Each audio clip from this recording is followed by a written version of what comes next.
ശ്രീ അബിൻ വർക്കി.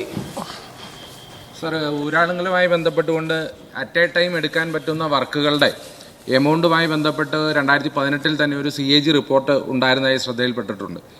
അപ്പോൾ അതിനുശേഷം ഒരു ED അന്വേഷണവും ഊരാളുങ്ങളുമായി ബന്ധപ്പെട്ട് നടന്നതായി പത്രവാർത്തകൾ കണ്ടിട്ടുണ്ട്.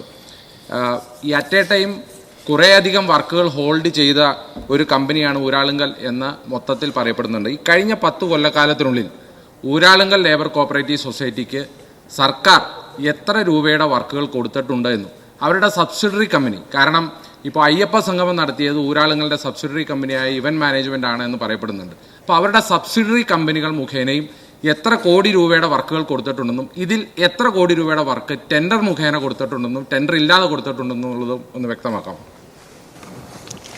ഈ ചോദ്യത്തിന് വിശദമായി ഒന്ന് മറുപടി പറയണമെങ്കിൽ അത് അടുത്ത് ബന്ധപ്പെട്ട അംഗത്തെ അറിയിക്കാം. പിന്നെ ഈ കോൺട്രാക്റ്റില്ലാതെ ഇപ്പോൾ UNCCയിൽ നിലവിൽ നോൺ PMC കൺസൾട്ടൻസിയാണ് ലിസ്റ്റിൽ ഉൾപ്പെടുന്നതിനാൽ 1 കോടി രൂപ വരെയുള്ള വർക്ക് അവർക്ക് നോമിനിയായിട്ട് വർക്ക് അവാർഡ് ചെയ്ത് കൊടുക്കാൻ സാധിക്കും. അതാണ് ഇപ്പോൾ നിലവിലുള്ള ഒരു സംവിധാനം. മറ്റു കാര്യങ്ങൾ പിന്നീട്